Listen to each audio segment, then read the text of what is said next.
everyone, कैसे हैं आप सब? Welcome back to NEET iQuanta. My name is Kriti. I'm your chemistry educator.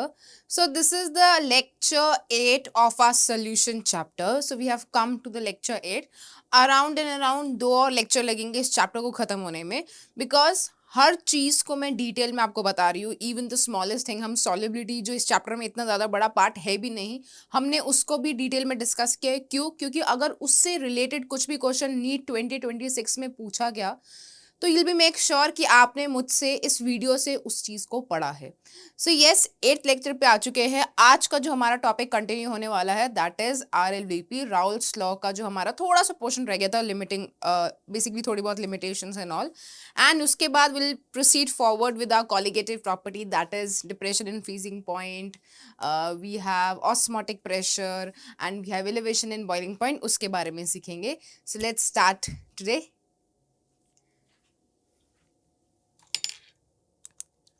So last class में हमने relative lowering of vapour pressure का मतलब समझ लिया था, जिसका मतलब था कि अगर वेपर प्रेशर फ्रॉम सॉल्वेंट, अगर हम बात कर रहे हैं दो केसेस की, from pure solvent to a solution having non volatile solute, तो उस केस में हमारे पास क्या हो रहा था, वेपर प्रेशर डिक्रीज हो रहा था.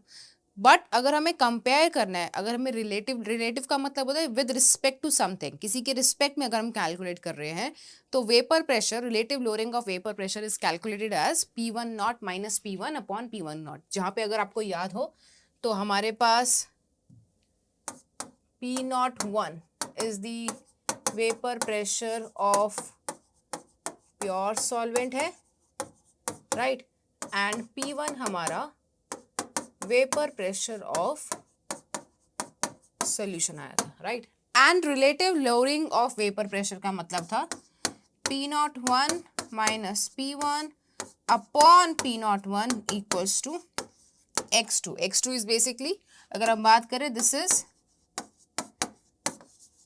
मोल फ्रैक्शन ऑफ सॉल्यूट. अब ये रिलेशन भी हम पिछली क्लास में कैलकुलेट कर चुके थे, हम इसे इक्वेट कर चुके थे. क्यों? क्योंकि सारी कॉलिगेटिव प्रॉपर्टीज जितनी भी है वो सब किस पे डिपेंडेंट है, नंबर ऑफ सॉल्यूट पार्टिकल पे. तो हमें सारी अपनी कॉलिगेटिव प्रॉपर्टीज को सॉल्यूट के नंबर से रिलेट करना होगा और उसे इक्वेट करना होगा, राइट. तो चलिए आगे देख लेते हैं.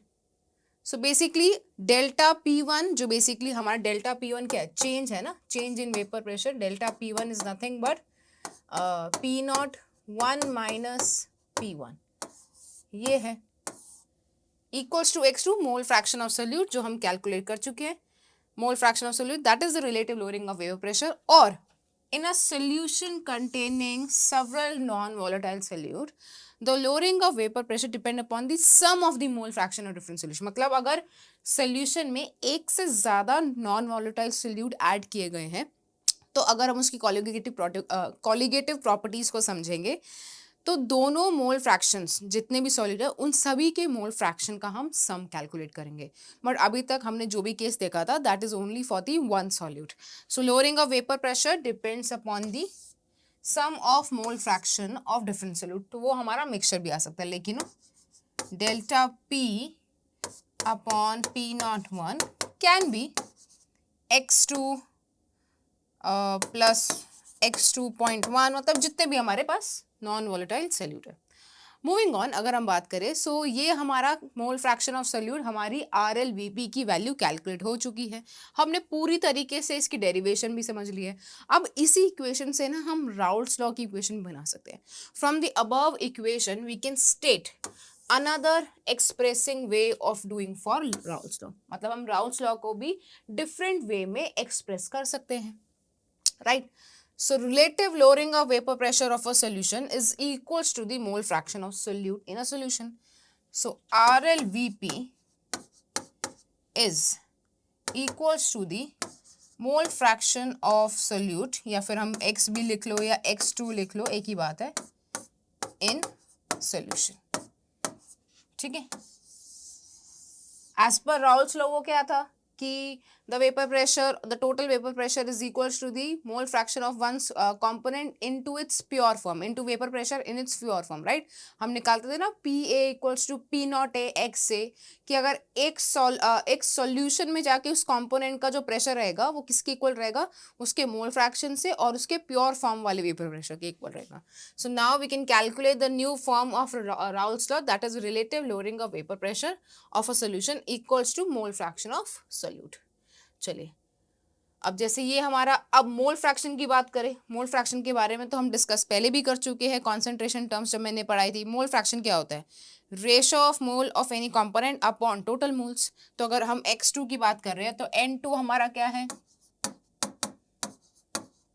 Number of moles of solute है, और what is n1, number of moles of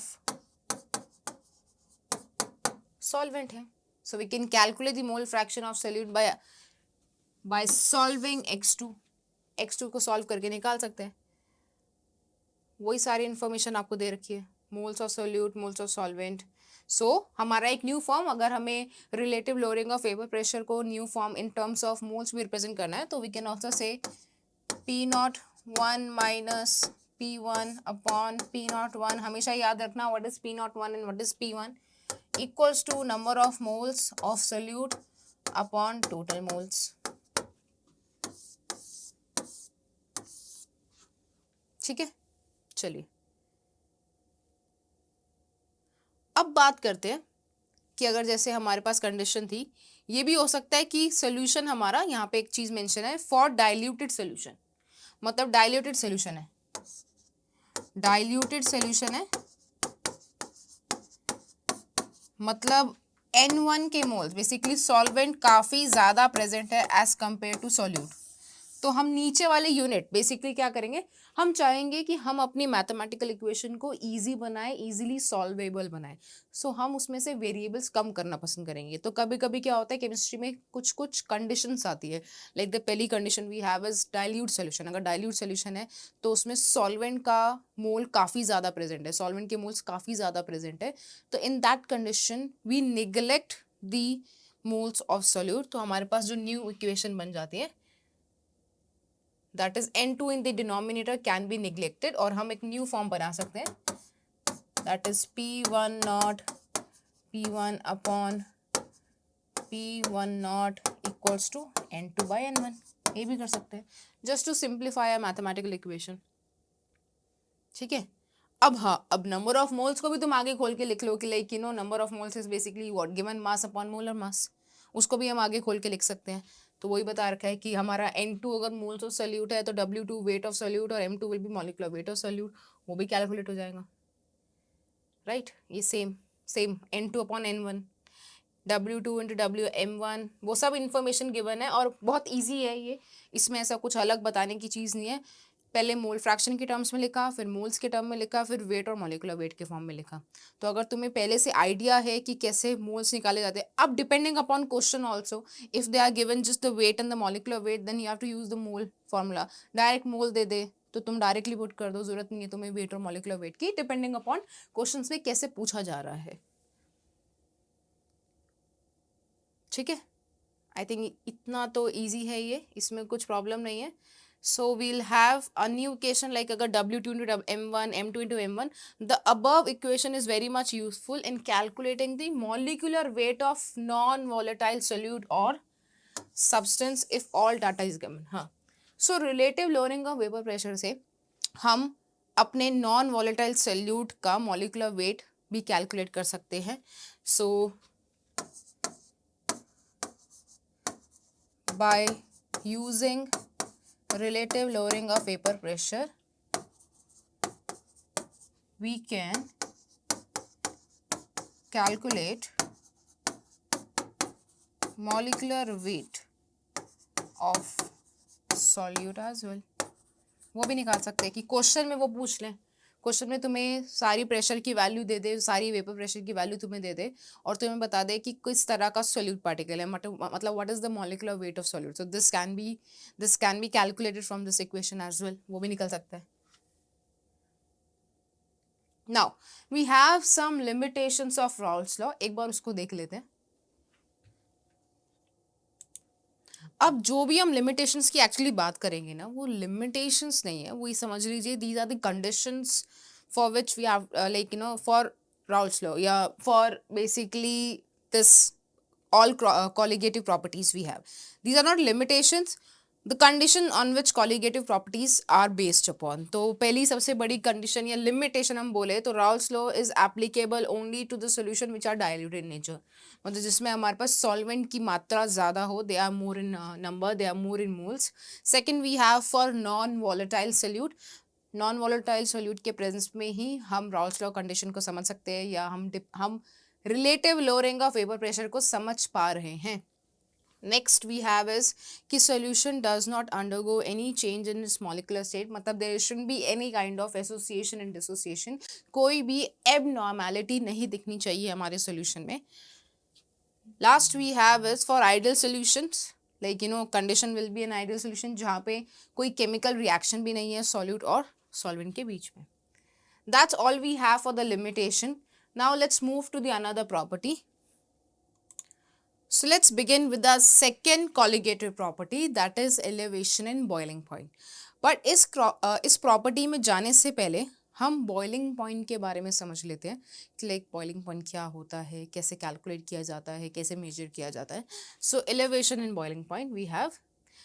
We'll just learn about the important property that is elevation in boiling point. But उससे पहले हम boiling point को समझते हैं. So boiling point is a temperature at which vapor pressure of liquid is equals to the atmospheric pressure. वो point या वो temperature जब atmospheric pressure जो बाहर का हमारा टेम्परेचर, जो बाहर का हमारा प्रेशर है और अंदर का जो वेपर प्रेशर है वो इक्वल हो जाए, दोनों प्रेशर की वैल्यू इक्वल हो जाए, वो पॉइंट हमारा बॉइलिंग पॉइंट ऑफ सॉल्यूशन कहलाता है. It's called the normal boiling point और boiling point of the liquid. ठीक है, जो हमने स्टार्टिंग ऑफ जब हमने वेपर प्रेशर की बात की थी तब भी हमने थोड़ा बहुत डिस्कस किया था about the boiling point. So basically which is used to measure the boiling point, it is our thermometer. Thermometer is used to measure the temperature, a constant reading. So different liquids have different boiling points. ये तो for sure ही बात है कि जितने भी liquids होते हैं उनकी different boiling points होते हैं. जैसे boiling point अगर हम water की बात करें that is 100 degree Celsius, but the condition it is only calculated at particular pressure and temperature, particular pressure. 1 atm pressure पे ही हम वाटर का टेम्परेचर, वाटर का बॉइलिंग पॉइंट 100 डिग्री सेल्सियस बोलते हैं.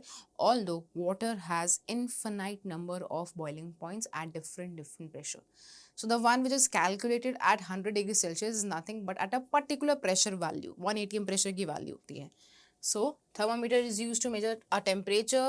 Different liquids have different boiling point. जैसे boiling point of water is 100 degrees Celsius or 378.15 Kelvin. Boiling point of alcohol we have 78.1 degrees Celsius. And yes, right. So let's understand first, like we have this kind of boiling point. Now we are saying the elevation in boiling point. उसको एक बार समझ लेते हैं. चलिए तो बात करते हैं एलिवेशन इन बॉइलिंग पॉइंट की. जैसे हमने relative lowering of vapour pressure के बारे में देखा था, तो relative lowering of vapour pressure मतलब प्योर सॉल्वेंट से सॉल्यूशन जाने पे वेपर प्रेशर रिलेटिवली कम हो गया. वैसी अगर हम बात करें elevation in boiling point, as the heading से एलिवेशन, प्योर सॉल्वेंट से सोल्यूशन जाने पे हमारा सोल्यूशन का बॉइलिंग पॉइंट बढ़ जाता है. We see an elevation in boiling point when it move from pure solvent to the solution side. बहुत बेसिक सिंपल एग्जांपल भी है. जैसे अगर प्योर सॉल्वेंट है उसमें सारे जो पार्टिकल्स है हमारे वॉलेटाइल इन नेचर है, राइट, वॉलेटाइल इन नेचर है. ईजिली जो सरफेस के वॉलेटाइल पार्टिकल्स हैं वो वेपर प्रेशर में कन्वर्ट होंगे. वेपर प्रेशर में जितनी जल्दी कन्वर्ट होंगे उतनी जल्दी अगर वो एटमॉस्फेरिक प्रेशर के लेवल से मैच कर जाएंगे तो उनका बॉइलिंग पॉइंट अचीव हो जाएगा. Whereas in case of solution अगर हम बात करें तो सोल्यूशन में हमारे पास है सरफेस पे non volatile solute and a solvent particle.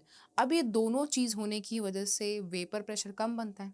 जितना कम वेपर प्रेशर बनेगा उतना एटमॉस्फेरिक प्रेशर को मैचअप करने करने में प्रॉब्लम आएगी, तो जितना ज़्यादा टाइम लेगा उतना उसका बॉइलिंग पॉइंट बढ़ने लगेगा. So we say there is an elevation in boiling point when we have a solution having a non volatile solute. Right, चलो इसको एक ग्राफ से समझते हैं. Will plot a graph between vapour pressure and the temperature. So what is that graph? ये रहा वो graph. ठीक है, वेपर प्रेशर है हमने on the Y axis, temperature is on the X axis. This is the point of 1 atm pressure. और हमने देखा कि सोल्यूशन का जो कर्व है वो सॉल्वेंट के बाद आया है. मतलब ये जो वैल्यू है, मतलब इसका अगर हमने मान लिया है कि सोल्यूशन का बॉइलिंग पॉइंट को हमने डिनोट किया है TB से, और सॉल्वेंट के बॉइलिंग पॉइंट को हमने डिनोट किया है TB नॉट से.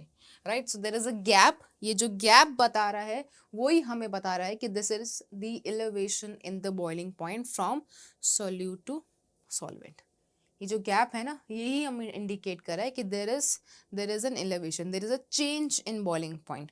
सो आगे इसके बारे में समझ लेते एग्जांपल से. मान लो ये जो वेपर प्रेशर कर्व था, this is for a solution lie below the curve for pure water. ठीक है, diagram shows that delta TB, वही जो चेंज है हमारा, delta TB denotes the elevation of boiling point of a solvent in a solution.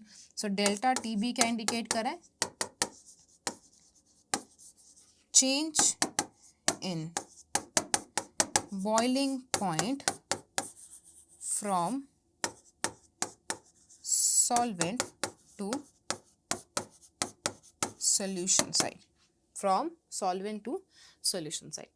So basically ये graph को एक बार दोबारा देख लो दोबारा ग्राफ को. सोल्यूशन का जो पॉइंट है वो बाद में आ रहा है एज कम्पेयर टू सॉल्वेंट, और तो चेंज दिखा रहा है हमारा डेल्टा TB. ये हमें चेंज दिखा रहा है. राइट, अब the above figure indicates the variation of vapor pressure of pure solvent and solution as a function of temperature. जो vapor pressure हमारा solution और solvent का calculate किया है, it is dependent upon the temperature, क्योंकि वही हमारा boiling point का relation बताएगा. So the vapor pressure of an aqueous solution, मान लो हमारा sucrose का solution है, sucrose एक non volatile है, तो हमने एक value calculate की कि vapor pressure of an aqueous solution of sucrose is lesser than our 1 atm at 373.15 Kelvin. So in order to make the solution to boil, it should be heated at more temperature as compared to the solvent. तो वही बोला ना मैंने भी पहले भी starting में कि अगर हमारे पास एक नॉन वोलेटाइल वाला सोल्यूशन है, उसके बॉइलिंग पॉइंट को अचीव करने के लिए हमें उसको ज़्यादा हीट करना पड़ेगा. क्यों? क्योंकि उसमें नंबर ऑफ वेपर्स कम बन रहे हैं. तो हमें पहले ज़्यादा नंबर ऑफ वेपर बनाएंगे, तभी तो वेपर प्रेशर और एटमॉस्फेयर का प्रेशर मैच हो पाएगा. So in order to make this solution to boil, it should be heated more, the temperature of solution should be raised, तो उसका boiling point भी बढ़ जाएगा. So therefore the boiling point of solution is higher than the boiling point of pure solvent. अच्छा, एक और relation निकलता है इसी इक्वेशन से ना. एक और रिलेशन निकलता है कि जो वेपर प्रेशर है ना, vapour pressure is inversely proportional to the boiling point. तुम देख लो, मैच कर लो.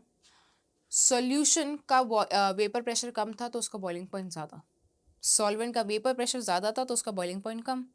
सो vapour pressure is inversely proportional to boiling point. हम ये भी बोल सकते हैं कि similar to the lowering of vapour pressure, the elevation in boiling point also dependent upon the solute molecules. वही हुआ ना एक्चुअली.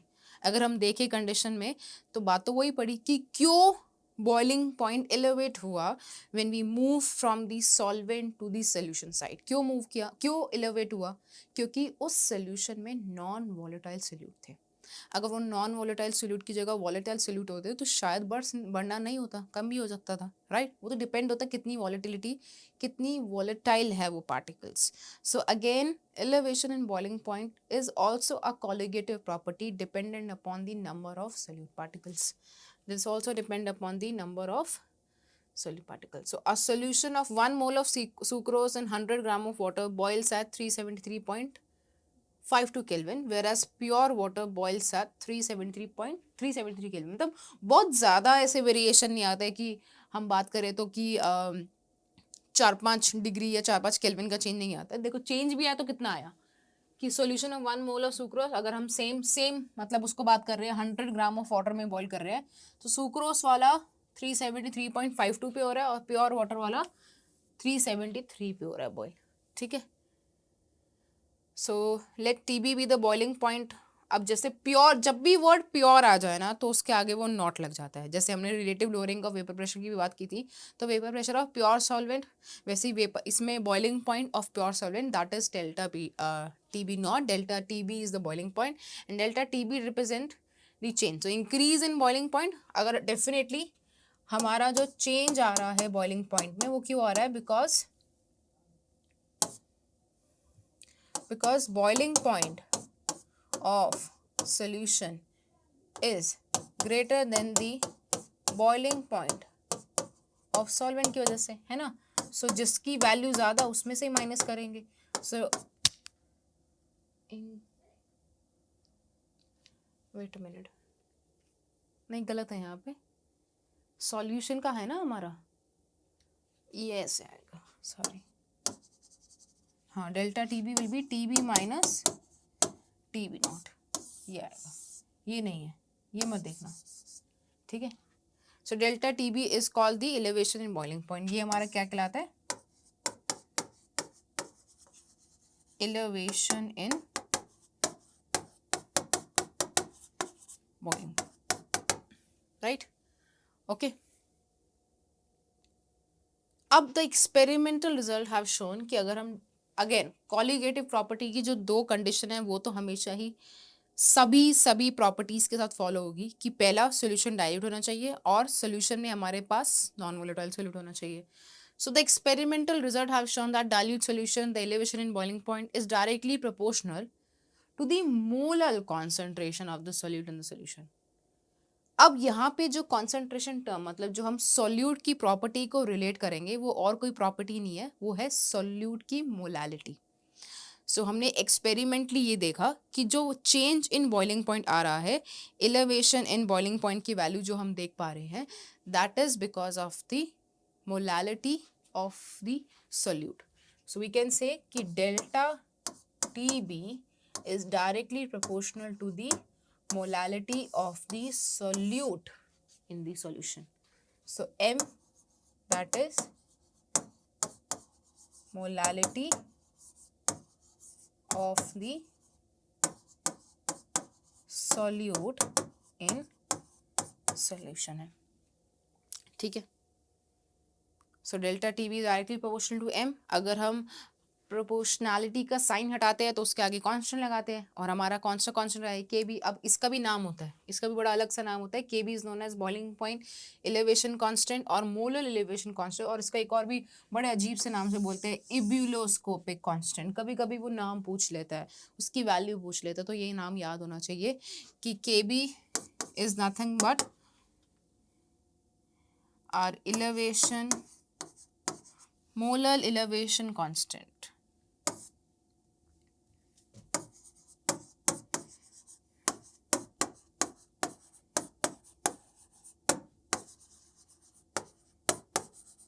या फिर एब्यूलोस्कोपिक constant,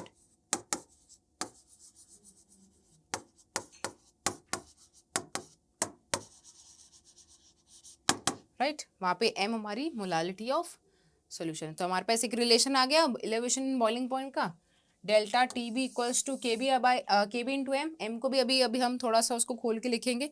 so the unit of के बी, यूनिट क्या आ जाएगी हमारी, किलो के जी, सॉरी केल्विन के जी पर मोल, केल्विन के जी पर मोल। ये भी याद रखना, कभी कभी यूनिट के साथ भी खेल जाता है, केल्विन के जी पर मोल वही है, बस कुछ नहीं, हमने delta T B upon M किया है के बी निकालने के लिए। के बी निकालने के लिए हमने क्या किया, delta T B upon M. Delta T B मतलब चेंज इन टेम्परेचर की यूनिट क्या होगी, के होगी केल्विन। मोलालिटी की क्या होती है, के जी पर मोल या मोल पर के जी, है ना, मोल पर के जी, सॉरी के जी पर मोल ही, मोल पर के जी। तो वो हमने कहा, बस उसी से सॉल्व करा है अपने यूनिट्स निकालना कांस्टेंट की बहुत ईजी है, बस उस कांस्टेंट को अलग करके लिख दो और जो भी हमारी वैल्यू गिवन है उसको यूज़ कर लो, ठीक है। चलिए आगे बढ़ते हैं।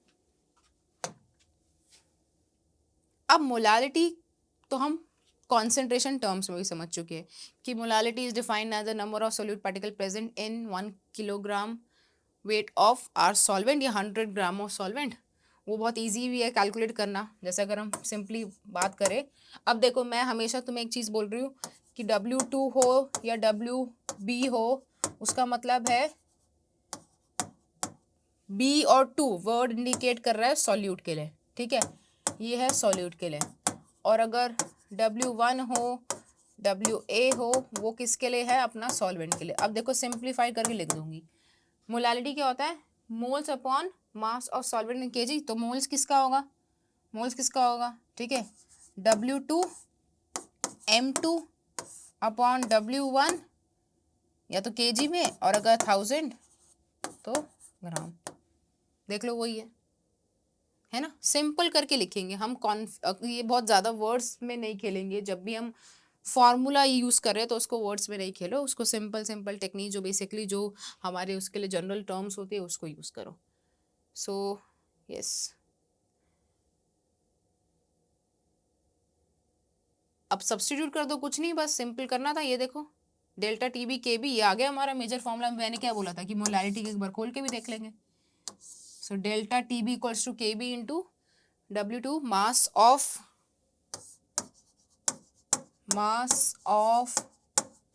solute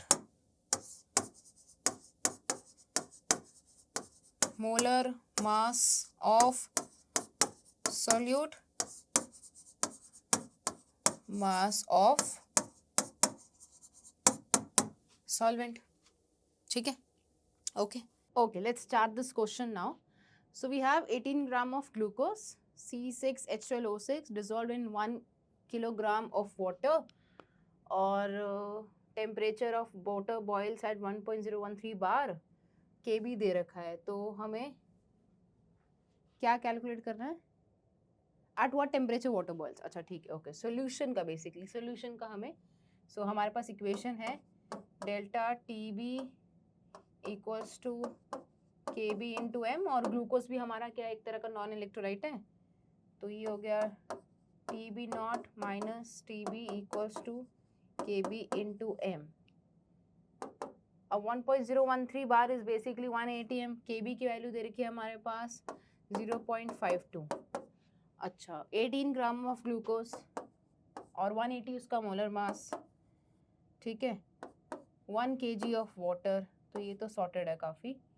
बस डेल्टा टी बी की नॉट भी हमें वैल्यू पता है, माइनस की वैल्यू निकाल देनी है। देख लो 18 ग्राम ऑफ ग्लूकोज, हाँ ठीक है, सही है, वैल्यू पुट करी तो अपने पास 18/180 आया था। Delta T B is basically T B naught, T B minus T B naught क्यों कर रहे हैं ये लोग, वेट अ मिनट, ऐसे कैसे कर सकते हैं, oh right right right right, actually T B, हाँ हाँ हाँ हाँ, मैंने यहाँ गलत लिख दिया ना, T B minus T B naught ही तो होगा ना, ये सोल्यूशन है गाइस, सॉरी सॉरी, ये सोल्यूशन है और ये अपना सॉल्वेंट है ना, मैं उसमें कंफ्यूज हो गई। So T B minus T B naught ही होगा, T B minus T B naught ही होगा, T B minus T B naught ही होगा यहाँ पे भी। और जो पहले भी हमारा वो था, एक बार वो देख लेते हैं।